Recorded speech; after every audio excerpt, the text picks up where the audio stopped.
आप सभी का स्वागत है एसके स्टडी सेंटर में। आज के इस वीडियो में लेकर आए पेपर का डिक्टेशन, जो एग्ज़ाम के लिए काफ़ी महत्वपूर्ण है। तो इसे एक बार अवश्य लिखें और अपने दोस्तों के साथ शेयर करें। अगर मेरा वीडियो अच्छा लगे तो बेल आइकन दबाना ना भूलें।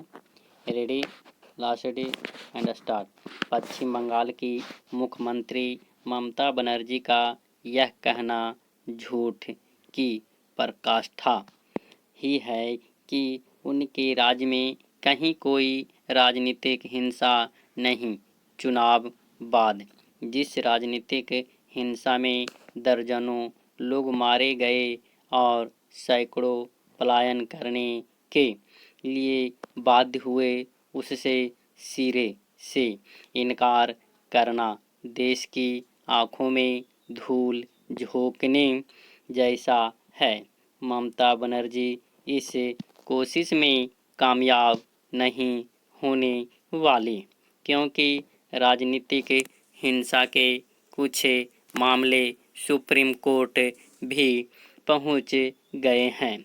इनमें एक तृणमूल कांग्रेस के गुंडों की ओर से किए गए सामूहिक दुष्कर्म का संगीन मामला है और दूसरा हत्या का सामूहिक दुष्कर्म मामले में तो विशेष जांच दल का गठन करने की भी मांग की गई है, क्योंकि ममता की पुलिस राजनीतिक हिंसा की घटनाओं का संज्ञान लेने से ही इनकार कर रही है।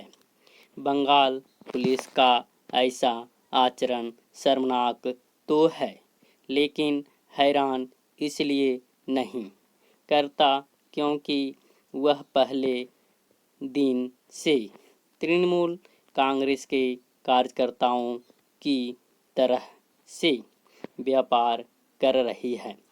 पुलिस के ऐसे ही कदाचारण के कारण बंगाल एक अरसे से राजनीतिक हिंसा की चपेट में है। इस राज्य में चुनाव के दौरान और उनके बाद तो राजनीतिक हिंसा देखने को मिली ही। चुनावों के पहले भी राजनीतिक हिंसा की तमाम घटनाएं सामने आई, जिनमें कई लोग मारे भी गए। वास्तव में तृणमूल कांग्रेस ने वही राजनीतिक संस्कृति अपना ली है जो एक समय वाम दलों ने अपना रखी थी।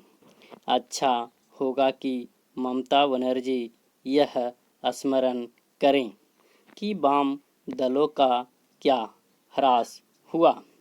इस बार के विधानसभा चुनाव में उन्हें एक भी सीट नहीं मिली।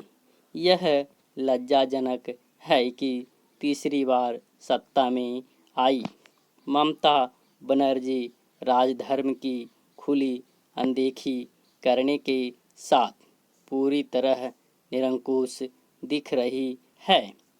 उनके इसी रवैये से भाजपा को यह कहने में आसानी हो रही है कि चुनाव बाद भी भीषण राजनीतिक हिंसा उनके सह से ही हो रही है।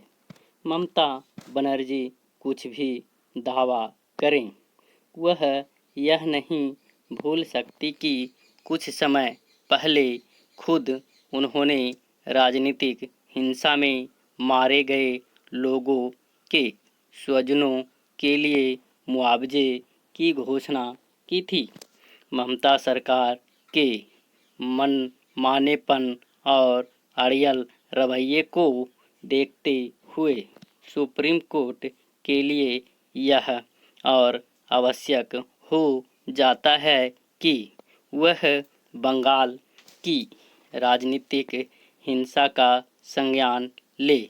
यह अपेक्षा इसलिए क्योंकि कायदे से उसे अब तक इस संदर्भ में दायर की गई याचिकाओं पर सुनवाई कर लेनी चाहिए थी।